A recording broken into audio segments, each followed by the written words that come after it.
Last week on Tuesday and Thursday, armed men donning uniforms of S.Sudan People's Defense Forces allegedly undertook an operation in search of suspected National Salvation Front rebels in Oraba Town Council. They looted property from residents of Kenyibuli and Kangode on Ugandan side as they retreated with gunshots back to S.Sudan before Ugandan forces intervened. There was an emergency cross-border security meeting between the two nations on Monday in Koboko, chaired by Koboko Resident District Commissioner Tom Olinga. And the first incident was taking the animals. And then the second incident, after one day or so, when they crossed to Oraba Town Council, they got some of the children. One child was kidnapped. However, on their way back, some of these soldiers misbehaved and started shooting again towards the civilians and also taking their property. So the meeting, we agreed that we should have a high-level meeting, and what we have been trying to do is to have an amicable way of solving this border issue. The South Sudan delegation led by Morobo County Commissioner Joseph Mawa John denied the allegation against SSPDF. He blamed the National Salvation Front Rebel Group for lootings along borders with Uganda. But I'm here to verify this rampant carrying of looting across the border.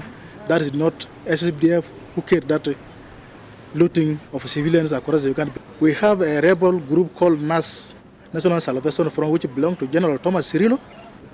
Those people, they are going to carry their activity in South Sudan, then they run back to the side of Uganda. Also, they are carrying activities of looting civilian properties so that it will tarnish the image of the SSPDF. So I condemn this. The two sides agreed to increase intelligence along the border in order to identify wrong elements who camouflage as South Sudan People's Defense Forces to commit crimes. For example, now when you talk about SSPDF and the SPLA-IO and NAS, they share the uniforms. They have the same uniform, and this has been our problem. Now the fact that they share the uniform with the timely information, intelligence, the group in southern Sudan at Kaya should be able to liaise very quickly to either own the people who are moving on the border, either they belong to the regular forces or they don't belong to the regular forces. So by sharing information, which wasn't so last week when these things happen, it will solve a lot of issues. Victims of the looting say the looters were dressed in South Sudan government military uniform as Ugandan leaders tasked their South Sudan counterparts to search members of SSPDF. I think they are right because they never differentiated. But when we finish the resolution today, we know that there is a difference between SSPDF, SPLA and NAS.